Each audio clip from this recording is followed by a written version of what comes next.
साथियों, एक बार फिर से बहुत बहुत स्वागत है आपका DTI टेक्निकल इंस्टीट्यूट में। आज हम लोग स्टार्ट कर रहे हैं M1R5 का चैप्टर नंबर 2। चाहे तो इसे हम लोग M1R5 बोले या फिर हम लोग ये भी बोल सकते हैं कि CCC का चैप्टर नंबर 2, क्योंकि दोनों का सिलेबस सेम ही होता है और इसी सेम के कारण इन दोनों को हम लोग सॉल्व कर सकते हैं। चैप्टर का नाम है इंट्रोडक्शन टू ऑपरेटिंग सिस्टम। तो पहले हम लोग समझ लेते हैं ऑपरेटिंग सिस्टम क्या होता है और इसका यूज क्या होता है। जैसे किसी भी मोबाइल में, अगर उस मोबाइल में हमें कम्युनिकेशन करना है, बात करना है, तो उसके लिए आपको सिम की ज़रूरत पड़ती है। बिना सिम के किसी भी मोबाइल पे हम लोग कोई भी काम जैसे कॉलिंग वगैरह है वो नहीं कर सकते हैं। सेम इसी प्रकार से अगर कोई पीसी है तो उस पीसी में बिना ऑपरेटिंग सिस्टम कोई भी वर्क संभव नहीं है। यहाँ तक कि कंप्यूटर का जो ब्रेन कहा जाता है उसको हम लोग ऑपरेटिंग सिस्टम ही कहते हैं। तो चलिए हम लोग सेकंड टॉपिक स्टार्ट करते हैं, यानी कि सेकंड चैप्टर, जिसका नाम है ऑपरेटिंग सिस्टम। पहला क्वेश्चन है जिसका बोला गया है कि MS-DOS का पूरा नाम क्या है। देखिए, हम लोग क्वेश्चन जो सॉल्व करने चल रहे हैं इसमें एक क्वेश्चन से कई क्वेश्चन बनाएंगे, तो इसी को ध्यान में रखते हुए काम कर रहे हैं हम लोग। देखिए, इसमें पहला आंसर दिया गया है micro system disk operating system, दूसरा है micro simple disk operating system, तीसरा क्वेश्चन है माइक्रोसॉफ्ट डिस्क ऑपरेटिंग सिस्टम, यानी कि थर्ड आंसर हमारा राइट है। नेक्स्ट क्वेश्चन है पहला ऑपरेटिंग सिस्टम कब विकसित हुआ था। देखिए, इसमें ईयर दिए गए हैं 1948, 1949, 1950। तो इसका जो राइट आंसर है वो भी आंसर नंबर 3 राइट है, यानी कि 1950 में पहला ऑपरेटिंग सिस्टम लॉन्च किया गया था। इसमें बताया गया है, देखिए क्वेश्चन है which of the following is not an operating system. इनमें से कौन है जो ऑपरेटिंग सिस्टम नहीं है। तो पहला बोला गया है विंडोज, दूसरा बोला गया है लाइनेक्स, तीसरा बोला गया है ओरेकल और फिर बोला गया है डॉस। तो देखिए, अभी आंसर में बताया गया था ऊपर कि MS-DOS होता है जो कि ऑपरेटिंग सिस्टम है, तो ये आंसर हमारा होगा नहीं। विंडोज भी होता है जो ऑपरेटिंग सिस्टम होता है, लाइनेक्स भी ऑपरेटिंग सिस्टम होता है और ओरेकल जो होता है ये हमारा ऑपरेटिंग सिस्टम नहीं होता है। इसलिए हमारा जो राइट आंसर होगा वो क्या होगा, आंसर नंबर 3, यानी कि ओरेकल। नेक्स्ट क्वेश्चन है डॉस में फाइल नेम की अधिकतम लेंथ कितनी होती है। मतलब अगर हम MS-DOS में हम कोई फाइल बनाएंगे तो उसकी जो फाइल के नेम की लेंथ होगी, अगर कोई फाइल का नाम देना होता है, जो फाइल का नाम होगा वो मैक्सिमम कितने लेंथ का होगा। तो इसका राइट आंसर होगा 8, यानी कि आंसर नंबर 2। नेक्स्ट क्वेश्चन है MS विंडोज ऑपरेटिंग सिस्टम कब प्रस्तावित हुआ। ठीक है, तो इसका भी ईयर ही होगा। अब ये किस ईयर में लॉन्च हुआ था। इसका राइट आंसर है 1995, 1995, आंसर नंबर 2।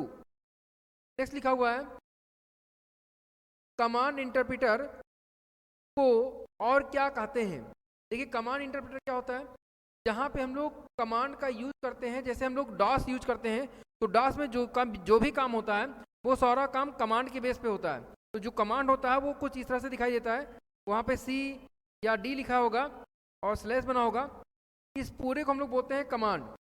ठीक है, इस तरह के कमांड होते हैं, यहीं पे यूज करते हैं विंडोज में।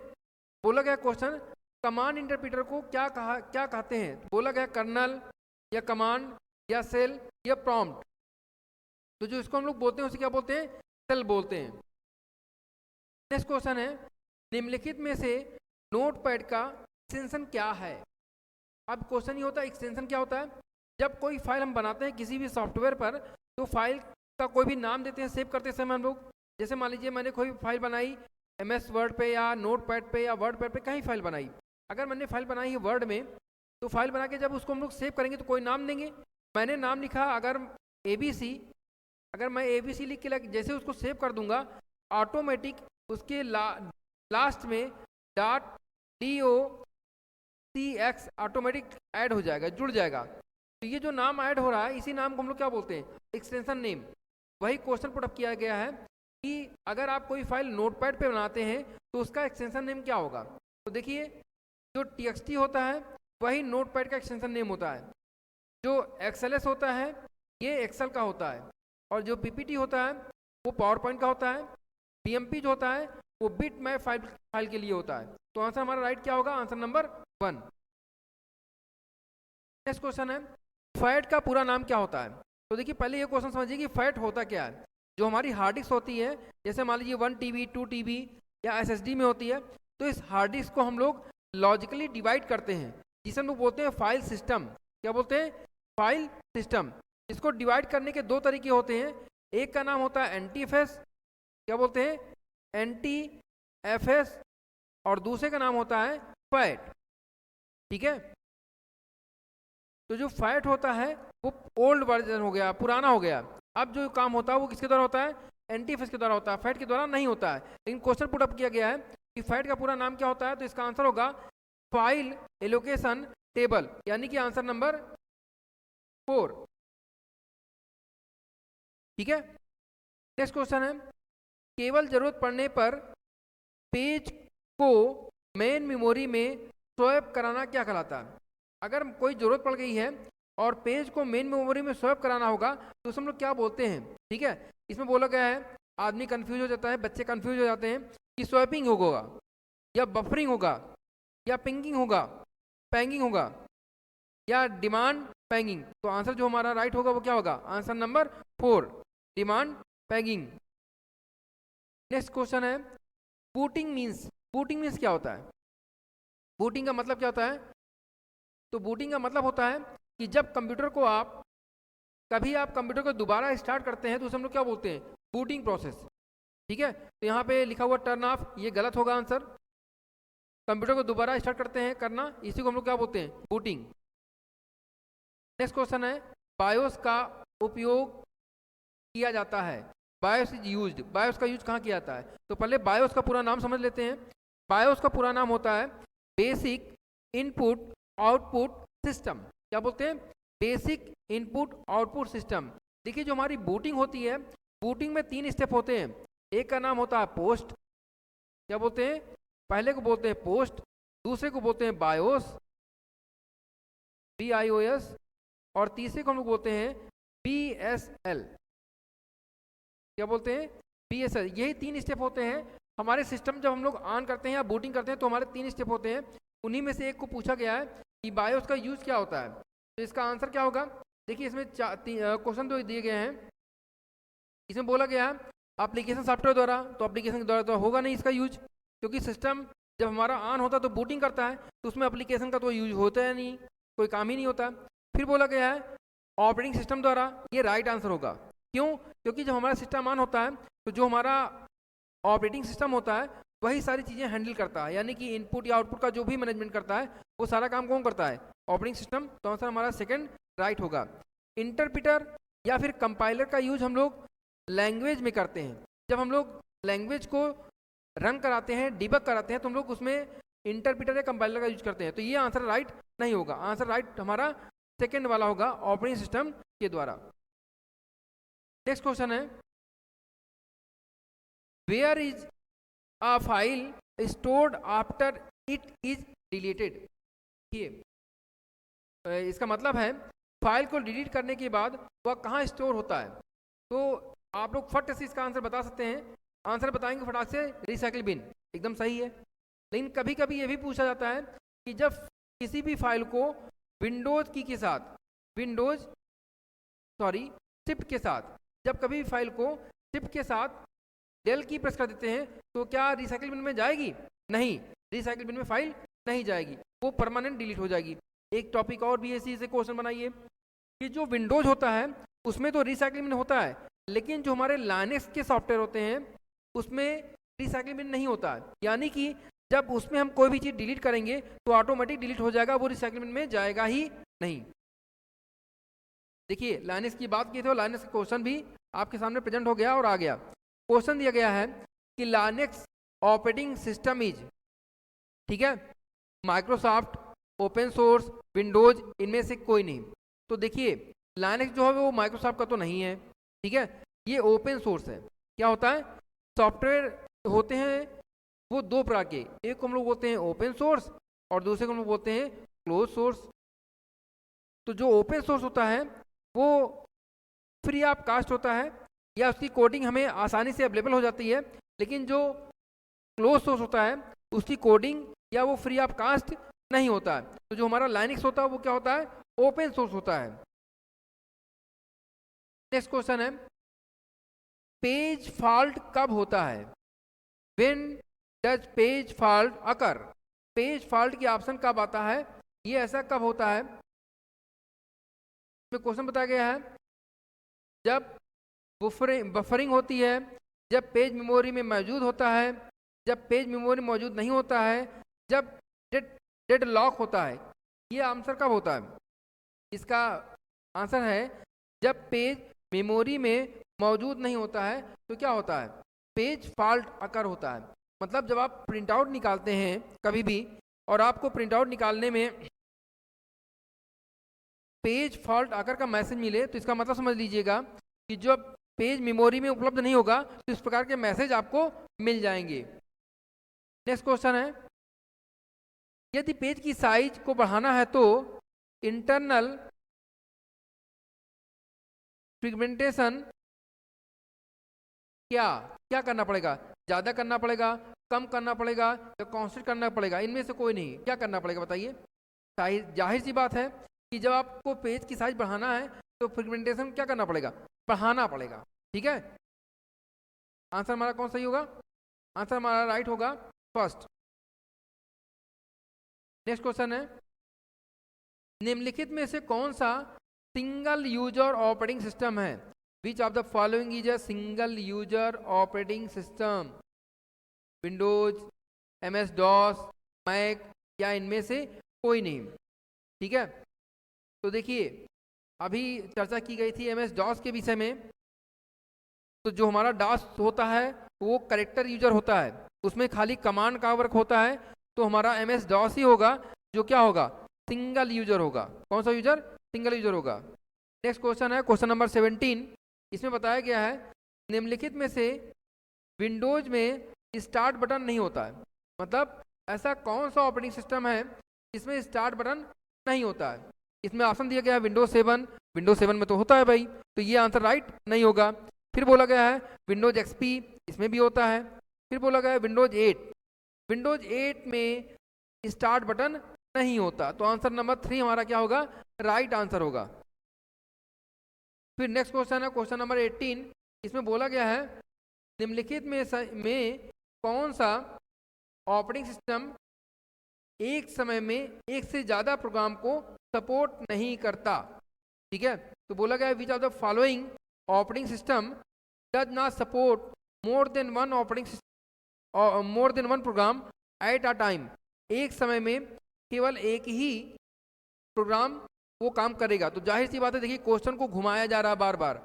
अभी ऊपर पूछा गया था सिंगल यूजर, अभी पूछा गया है कि उसमें एक ही प्रोग्राम को परफॉर्म किया जा सकता है। तो आंसर वही होगा, यानी कि DOS, disk operating system. Next question है निम्नलिखित में से कौन एप्लीकेशन सॉफ्टवेयर नहीं है? कुछ लिस्ट दी गई है, उसमें से बताया गया है कि इसमें से कौन सा एप्लीकेशन सॉफ्टवेयर नहीं है। पहला एक्सेल है, हम लोग एक्सेल में मैथमेटिकल काम करते हैं तो ये हमारा एप्लीकेशन सॉफ्टवेयर है। विंडोज 7 पे हम लोग काम नहीं करते हैं, बल्कि जो हमारा एप्लीकेशन सॉफ्टवेयर होता है वो रन होता है। तो ये हमारा एप्लीकेशन सॉफ्टवेयर नहीं है। आंसर नंबर 2 राइट होगा, क्योंकि फोटोशॉप भी होता है एप्लीकेशन, क्योंकि फोटो को एडिट करता है। वर्ड, जो हमारा MS वर्ड होता है, जिसमें हम लोग डॉक्यूमेंट को मेंटेन करते हैं, उसे हम लोग क्या बोलते हैं, वर्ड बोलते हैं। नेक्स्ट क्वेश्चन है क्वेश्चन नंबर 20। बोला गया है निम्नलिखित में से कौन सा विंडोज 64 बिट को सपोर्ट करता है? देखिए जो हमारा OS होता है ना, OS मोस्टली 2 बिट में अवेलेबल होता है। एक को हम लोग बोलते हैं 32 बिट, क्या बोलते हैं, 32 बिट, और दूसरा होता है 64 बिट होता है। लेकिन कभी कभी हम लोग 32 बिट को 86 बिट भी बोलते हैं। ठीक है, क्योंकि वो जो हमारा हार्डवेयर होता है वो 32 को सपोर्ट देगा या फिर 64 को सपोर्ट देगा। तो इसमें बोला गया है इसमें कौन सा ऐसा विंडोज है जो 64 को सपोर्ट देता है? तो इसका आंसर राइट क्या होगा, जो इसका आंसर राइट होगा वो विंडोज क्या होगा, विंडोज एक्सपी। क्या बोलेंगे, विंडोज एक्सपी हमारा राइट आंसर होगा। नेक्स्ट क्वेश्चन है, निम्नलिखित में से कौन प्रोसेस सेलेक्ट करने के लिए शॉर्ट टर्म शेड्यूलर को सीपीयू का नियंत्रण देता है। ठीक है, एक बार क्वेश्चन फिर से पढ़ ले रहे हैं। इसमें बोला गया है कि निम्नलिखित में से कौन सा सेलेक्ट करने के लिए शॉर्ट टर्म शेड्यूलर को सीपीयू का नियंत्रण देता है। अब क्वेश्चन ये होता है शेड्यूलर क्या होता है, पहले शेड्यूलर समझ लीजिए। शेड्यूलर का काम होता है कंप्यूटर में जो काम होते हैं, जो उनके संसाधन होते हैं, उनको आवंटित करना, मतलब उनको बांटने, उनको ये बांटना कि ये काम आपका होगा, जैसे ये काम आपका होगा, जैसे एक प्रकार से प्रोसेसर का, नेटवर्क का या कोई लिंक का, ये सारा जो काम करता है वो कौन करता है, डिवाइड कौन करता है, शेड्यूलर डिवाइड करता है। ठीक है, इसमें बोला गया है कि निम्नलिखित में से कौन प्रोसेस सेलेक्ट करने के लिए शॉर्ट टर्म में शेड्यूलर को सीपीयू का नियंत्रण देता है। तो इसका राइट आंसर क्या होगा, इसका राइट आंसर होगा, देखिए इसमें 4 ऑप्शन दिए गए हैं। पहला दिया गया है इंटरप्ट, डिस्पैचर, शेड्यूलर और इनमें से कोई नहीं। तो देखिए क्या होगा, डिस्पैचर होगा। डिस्पैचर का मतलब डिस्पैच कर दिया गया है, जो काम जिसका होगा उसके लिए वो डिवाइड कर देगा, ये काम भैया सर्वर का है या प्रोसेसर का है, ये सारा काम उसी के द्वारा होगा। तो इसे हम लोग क्या बोलेंगे, डिस्पैचर। नेक्स्ट क्वेश्चन है, वह प्रोसेस जो एग्जीक्यूट होने के लिए रेडी रहती है तथा वेट करती है, वे लिस्ट में कहाँ रखी जाती हैं। ऐसी चीज जो कुछ वेट करती है प्रोसेस होने के लिए कि हमें कुछ कंट्रोल मिले, हमें कोई निर्देश मिले तो हम एग्जीक्यूट हो जाएं, ठीक है, वो कहाँ रखी रहती हैं। देखिए यहाँ पे रखा हुआ प्रोसेस क्यूज में, जॉब क्यू में, या फिर एग्जीक्यूशन क्यूज में, या फिर रेडी क्यू में। तो इसका जो आंसर होगा वो क्या होगा, रेडी। आंसर नंबर 4 हमारा क्या होगा, सही आंसर होगा। नेक्स्ट क्वेश्चन है, क्वेश्चन नंबर 23। बोला गया है निम्नलिखित में से वह कौन सी कंडीशन है जो डेडलॉक का कारण बनती है। ठीक है, एक बार क्वेश्चन फिर से रिपीट कर दे रहे हैं। तो बोला गया है कि निम्नलिखित में से कौन सी कंडीशन है जो डेडलॉक का कारण बनती है।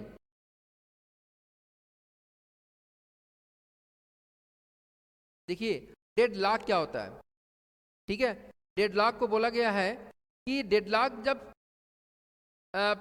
जब कोई 2 कंप्यूटर एक ही समय में कोई भी 2 चीज़ों को शेयर करते हैं, ठीक है, तो जो एक्सेस करता है और जो शेयर करता है उनके बीच में जो कम्युनिकेशन नहीं हो पाता उसी को हम लोग क्या बोलते हैं, डेडलॉक।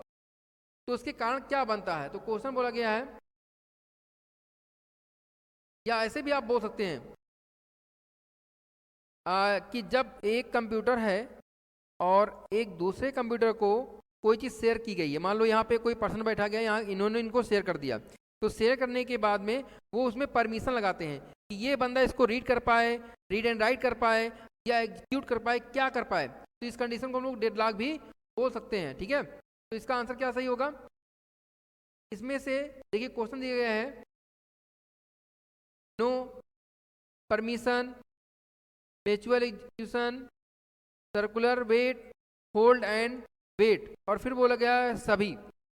तो देखिए मैंने आपको बताया ना यहाँ पे कि जब यहाँ से परमिशन आती है रीड राइट का, या फिर रीड ओनली, या फिर राइट ओनली, तो ये यहाँ से परमिट देता है, इसका मतलब ये सारी परमिशन दे सकता है। ठीक है, तो आंसर क्या होगा, आंसर नंबर जो 5 दिया गया है, ये सभी आंसर हमारा क्या होगा, राइट होगा। फिर नेक्स्ट क्वेश्चन है, बैंकर एल्गोरिथम का प्रयोग किया जाता है। बैंकर एल्गोरिथम का प्रयोग कहाँ पे किया जाता है। ठीक है, इसका आंसर क्या होगा,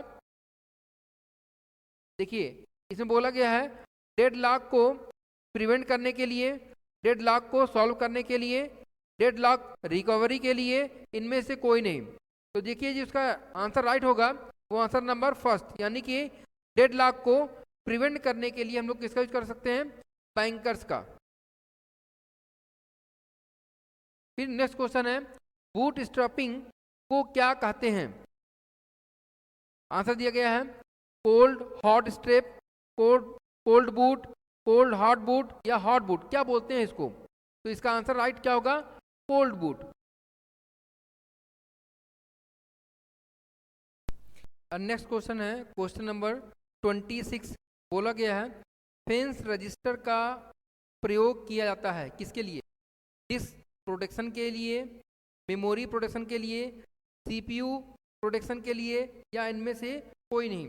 पहले हमें ये समझना होता है कि जो हमारा फेंस रजिस्टर होता है या वो किस काम में आता है, उसका यूज क्या होता है। देखिए लिखा हुआ ना फेंस रजिस्टर, तो इसका मतलब क्या होता है जानते हैं? जो फेंस रजिस्टर होता है वो मेमोरी को प्रोटेक्शन के लिए होता है, ठीक है, और मेमोरी को प्रोटेक्शन और एक प्रकार से क्या करता है, ये कंट्रोल भी करता है, कंट्रोलिंग करता है, ठीक है, कि कौन एक्सेस कर सके, कौन इसको एक्सेस ना कर सके, कौन सा कंप्यूटर इसको एक्सेस कर पाए और कितनी देर के लिए कर पाए, कितनी देर के लिए ना करने पाए, ये करता है फेंस रजिस्टर। तो इस प्रकार से इसका आंसर राइट क्या होगा?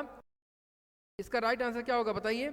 इसका राइट आंसर होगा मेमोरी को प्रोटेक्ट करने के लिए। क्या करने के लिए होती है? मेमोरी को प्रोटेक्ट के लिए इसका आंसर राइट होगा,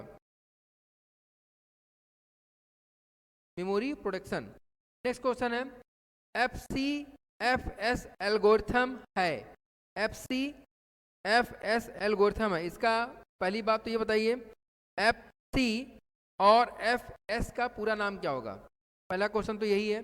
FCFS का पूरा नाम होगा फर्स्ट कम फर्स्ट सर्व्ड। क्या बोलेंगे? फर्स्ट कम फर्स्ट सर्व्ड, मतलब जो पहले आएगा उसको पहले मिलेगा, ठीक है, ये का फुल फॉर्म होता है। क्वेश्चन बोला गया ये क्या है?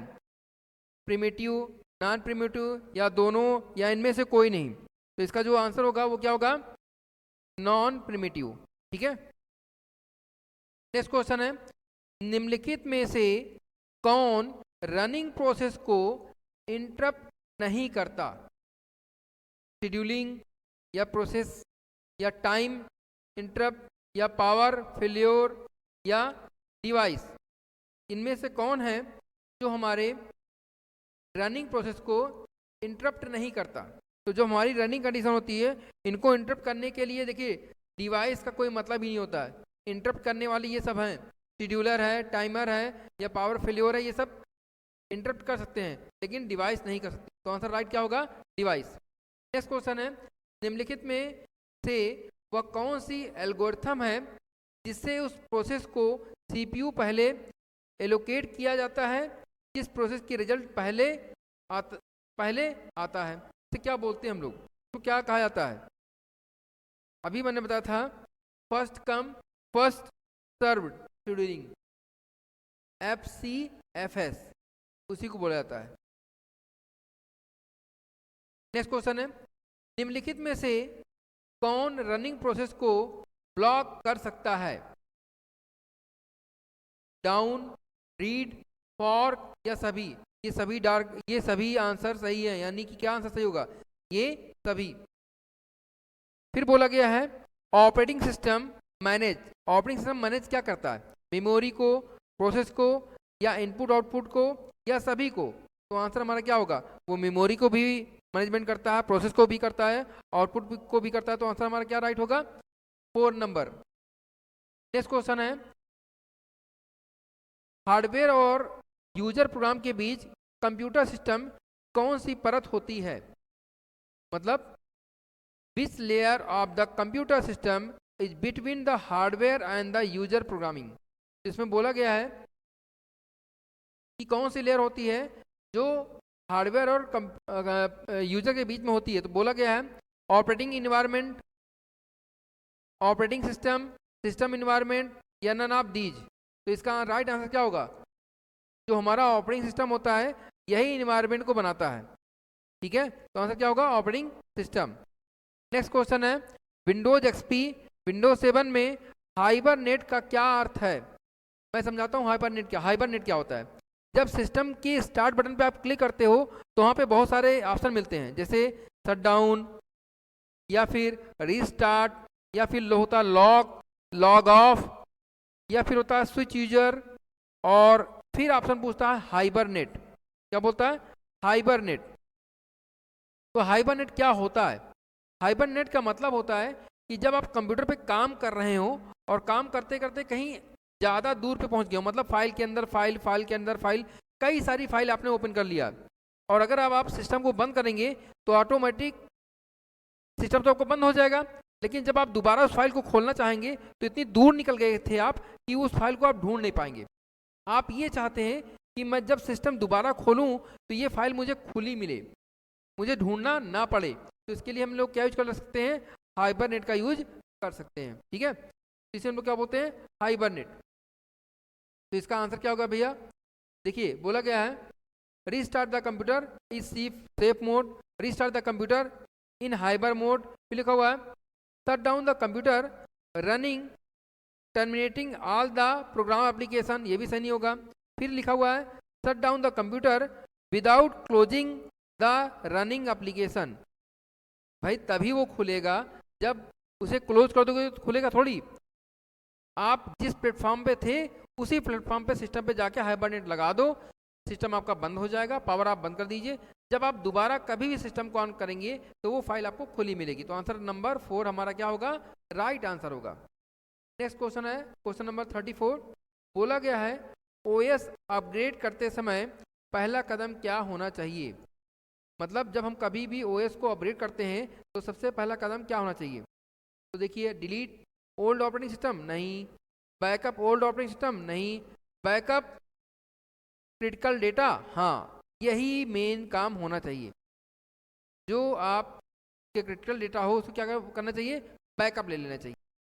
नेक्स्ट क्वेश्चन है यदि आप एक समय में एक से अधिक प्रोग्राम रन या चलाना चाहते हैं तो आपके द्वारा उपयोग किए जा रहे ऑपरेटिंग सिस्टम सॉफ्टवेयर में क्षमता होनी चाहिए। किसी की क्षमता होनी चाहिए भैया? देखिए वर्ड प्रोसेसिंग की, वर्चुअल मेमोरी की, कंपाइलिंग की, या मल्टीटास्किंग की। तो जो देखिए वर्ड प्रोसेसिंग का कोई मतलब नहीं होता क्योंकि ये एमएस वर्ड के लिए बोला गया है। वर्चुअल मेमोरी से भी कोई मतलब नहीं होता है। कंपाइलिंग ये प्रोग्रामिंग भाषा दी गई है। मल्टीटास्किंग ये आंसर राइट होगा। एक समय में एक से अधिक परफॉर्मेंस या वर्क को परफॉर्म करना मल्टीटास्किंग या मल्टी प्रोग्रामिंग कहा जाता है। तो आंसर हमारा राइट होगा 4 नंबर का। नेक्स्ट क्वेश्चन है क्वेश्चन नंबर 36। बोला गया है निम्नलिखित में से कौन सा ऑपरेटिंग सिस्टम मल्टीटास्किंग को वास्तव में लागू नहीं करता? इनमें से कुछ ऑप्शन दिए गए हैं और आपको ये बताना है कि इनमें से कौन सा है जो ऑपरेटिंग सिस्टम को लागू नहीं करता है। तो जाहिर सी बात है, अभी भी क्वेश्चन की बात हुई थी, इसमें Windows 98, Windows NT, Windows XP, MS DOS लागू नहीं करता है क्योंकि ये सिंगल यूजर होता है और कैरेक्टर बेस होता है। नेक्स्ट क्वेश्चन है कंप्यूटर को स्टार्ट या रीस्टार्ट करने की प्रक्रिया को किस नाम से जाना जाता है? देखिए अभी भी बताया गया था आपको कि जब हम लोग कंप्यूटर को स्टार्ट करते हैं तो क्या बोलते हैं। तो यहाँ पे आंसर क्या होगा? Log out, boot. क्या आंसर होगा? बूट। आंसर नंबर 2 हमारा क्या होगा? राइट आंसर होगा। नेक्स्ट क्वेश्चन है पहले थोड़ा सा एरिया ब्लैंक दिया गया है। बोला गया है ऑपरेटिंग सिस्टम के कार्य की श्रेणी नहीं है, मतलब is not a category of function of operating system. Memory management का काम होता है, फाइल मैनेजमेंट का काम ये भी होता है, वायरस प्रोटेक्शन, और फिर लिखा हुआ प्रोसेस मैनेजमेंट। तो इसमें जो क्वेश्चन है वो क्या होगा? क्वेश्चन का आंसर जो होगा वो सी आंसर सही होगा। वायरस का प्रोटेक्शन करना ये काम हमारे ऑपरेटिंग सिस्टम का नहीं होता है। नेक्स्ट क्वेश्चन है फाइलों को निष्पादित करने के लिए एक्सटेंशन क्या होना चाहिए? मतलब अगर हम लोग एग्जीक्यूट करना चाहें, क्या करना चाहें?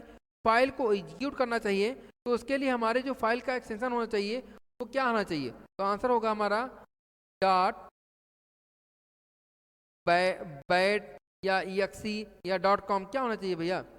देखिए exe का मतलब होता है सेटअप, बैच फाइल होती है, कमांड फाइल होती है, तो इनमें से सभी। ये आंसर हमारा राइट होगा, आंसर नंबर 4। नेक्स्ट क्वेश्चन पे आते हैं क्वेश्चन नंबर 40 पर। बोला गया है एक ऑपरेटिंग सिस्टम का प्राथमिक उद्देश्य क्या होता है? The primary purpose of an operating system. तो प्राइमरी पर्पस क्या होता है ऑपरेटिंग सिस्टम का? तो इसमें प्राइमरी पर्पस जो होता है वो क्या होता है? कंप्यूटर हार्डवेयर का सबसे कुशल उपयोग करने के लिए, या फिर बोला गया है लोगों को कंप्यूटर का उपयोग कराने की अनुमति देने के लिए। नहीं, ये गलत है भाई। फिर बोला गया सिस्टम प्रोग्रामर नियोजित करने के लिए, ये भी नहीं होता है। कंप्यूटर का उपयोग करना आसान बनाने के लिए, ये भी नहीं होता है। आंसर नंबर फर्स्ट यानी कि ए हमारा आंसर क्या होगा? राइट होगा। नेक्स्ट क्वेश्चन है, ऑपरेटिंग सिस्टम का प्राथमिक काम है। The primary function of an operating system. इसमें क्या होगा? Manage command, manage user, manage programs या मैनेज रिसोर्स। तो क्या आंसर होगा? Manage resource. प्राइमरी काम क्या होगा? मैनेज करना, किसको? रिसोर्स को। नेक्स्ट क्वेश्चन है, निम्नलिखित में से किसे सीधे हार्डवेयर पर बनाया गया है? Which of the following is built directly on hardware? Computer environment, application software, operating system या डेटाबेस सिस्टम को किसको बनाया गया भाई? तो देखिए डायरेक्ट जो बिल्ड किया गया वो कौन है? Operating system. आंसर नंबर 3 हमारा क्या होगा? राइट होगा। फिर क्वेश्चन है, कंप्यूटर बूट होने पर कंप्यूटर का पहला प्रोग्राम कौन सा चलता है? कंप्यूटर जब हमारा बूट होता है तो सबसे पहला प्रोग्राम कौन चलता है? सिस्टम सॉफ्टवेयर चलता है, ऑपरेटिंग सिस्टम चलता है, या फिर सिस्टम ऑपरेशन चलता है, या नन ऑफ दीज। ठीक है, तो देखिए सबसे पहले जो चलता है वो कौन चलता है? ऑपरेटिंग सिस्टम चलता है। फिर क्वेश्चन है, विंडोज 7 में से कौन सा फाइल प्रारूप समर्थित नहीं है? मतलब विच of the following file format is supported in Windows 7? NTFS, अभी मैंने चर्चा की थी पहली ऊपर क्लास में न्यू टेक्नोलॉजी फाइल सिस्टम के विषय में। फिर बोला गया है BCD, BSD, फिर लिखा है EXT, दिए गए सभी। ठीक है, तो देख मैंने बताया था ना न्यू टेक्नोलॉजी फाइल सिस्टम यही सपोर्ट करता है विंडोज 7 को। ये 10 में भी सपोर्ट करता है, ऐसा नहीं कि 7 में ही सपोर्ट करता है, 10 में भी सपोर्ट करता है new technology file system. Next question है, IBM ने 1981 में अपना पहला PC जारी किया था। उस समय कौन सा ऑपरेटिंग सिस्टम सबसे लोकप्रिय था? मतलब इस टाइम पर सबसे लोकप्रिय ऑपरेटिंग सिस्टम कौन सा था? तो IBM का पूरा नाम क्या होता है? International business machine. क्या बोलते हैं? International business machine. तो देखिए उस समय जो उसने लॉन्च किया था उसका नाम था CPM। आंसर नंबर 4 हमारा क्या होगा? राइट होगा। नेक्स्ट क्वेश्चन है, DSM का पूरा नाम क्या है? DSM लिखा हुआ है distributed shared memory, direct system model, demonalization system memory, direct system memory. तो देखिए जो आंसर राइट होगा वो क्या होगा? Distributed shared memory. Answer number 1 हमारा क्या होगा? राइट होगा। जब एक सिस्टम होता है इसमें हम लोग हार्ड डिस्क लगाते हैं और कहीं पे क्लाइंट होता है, कई सारे क्लाइंट होते हैं, इन क्लाइंटों को हम मैनेज कर देते हैं कि इनको मेमोरी यहीं से मिलेगी। तो ये इस मेमोरी क्या कर दिया? डिस्ट्रीब्यूट कर दिया। क्या कर दिया? डिस्ट्रीब्यूट कर दिया। तो इसका काम जो मैनेजमेंट का काम होता है वो कौन करता है? DSM। फिर नेक्स्ट फुल फॉर्म फिर दिया गया है और पूछा गया है कि IDL का पूरा नाम क्या है? IDL का पूरा नाम क्या है? बोला गया है interface data library, interface definition language, interface definitions language, और फिर बोला गया है इंटरफेस डायरेक्ट लैंग्वेज। इसमें से राइट आंसर क्या होगा? ये पूछा गया है, क्वेश्चन नंबर 47 है। तो इसका राइट आंसर क्या होगा? Interface definition language. क्या बोलेंगे? Interface definition language. ठीक है, नेक्स्ट क्वेश्चन है, वर्चुअल मेमोरी का साइज निम्नलिखित में से किस पर आधारित है? पहली बात तो ये जान लीजिए वर्चुअल मेमोरी होती क्या है। जैसे हम लोग बोलते हैं ना VR, वर्चुअल रियलिटी, मतलब है तो नहीं लेकिन एकदम लगता है कि हाँ ऐसा होने वाला, ये होता ही है। तो बोला गया है कि वर्चुअल मेमोरी की जो साइज होता है वो किसके ऊपर डिपेंड करता है, डेटा बस के ऊपर, सीपीयू के ऊपर, या एड्रेस बस के ऊपर, या फिर रैम के ऊपर। तो इसका किसके ऊपर डिपेंड करता है, डेटा बस के ऊपर डिपेंड करता है कि उसकी साइज क्या होगी। नेक्स्ट क्वेश्चन है, मेमोरी एलोकेशन जो एक्सटर्नल फ्रेगमेंटेशन के अंतर्गत आता है, क्या कहते हैं उसको, डिमांड, पेजिंग, सेगमेंटेशन, स्वैपिंग, या इनमें से कोई नहीं। तो इसका आंसर राइट होगा सेगमेंटेशन। एंड लास्ट क्वेश्चन है, नेटवर्क ऑपरेटिंग सिस्टम चलता है, जो हमारा नेटवर्क ऑपरेटिंग सिस्टम होता है वो कहाँ चलता है, बोला गया है every system in the network, फिर बोला गया सर्वर, फिर बोला गया both server and every system in the network, फिर बोला गया नन ऑफ द मेंशन। तो इसका राइट आंसर क्या होगा, राइट आंसर होगा सर्वर। लेकिन इसको थोड़ा समझते हैं। नेटवर्क ऑपरेटिंग सिस्टम का मतलब होता है कि एक ऐसा सिस्टम जिसमें नेटवर्क ओएस पड़ा हुआ है, और ये काम क्या करेगा, ये काम करेगा हमारे बहुत सारे जो क्लाइंटों होते हैं, इन सारे क्लाइंट को कंट्रोल करने के लिए। ठीक है, जैसे देखिए कोई भी बैंक होती है, बैंक अपने एटीएम को कंट्रोल करती है, अपने से कंट्रोल करती है कि इस एटीएम में से इससे ज़्यादा पैसा कोई निकालने ना पाए। ठीक है, ये सारा जो मैनेजमेंट होता है, जो कंट्रोल होती है, या पासवर्ड कोई 3 बार गलत दे दे तो चौथी बार एटीएम उसका लॉक हो जाए, ये जो कंट्रोलिंग होती है वो किस साइड से होती है, सर्वर साइड से होती है। ठीक है, इस प्रकार से 50 क्वेश्चन तैयार हुए जो हमारे ऑपरेटिंग सिस्टम के थे, यानी कि चैप्टर नंबर 2 का। इनमें से बहुत सारे क्वेश्चन है जो बार बार आते भी हैं एग्जामिनेशन में, तो इसको आप लोग कॉपी में नोट कर लीजिएगा। और फिर हम लोग नेक्स्ट टॉपिक यानी कि नेक्स्ट चैप्टर नंबर 3 को सॉल्व करेंगे। और के बाद जब सारे चैप्टर खत्म हो जाएंगे तो खत्म होने के बाद हम लोग मिक्सअप का यूज करेंगे, और मिक्सअप के बाद में फिर सारे क्वेश्चंस जो हमारे पूछे गए हैं कई सालों में, उनके विषय में चर्चा करेंगे। इस प्रकार से हम लोग अच्छा ग्रेड बना लेंगे। अच्छा ग्रेड का मतलब अच्छे से अच्छा यानी एस ग्रेड बनाएंगे।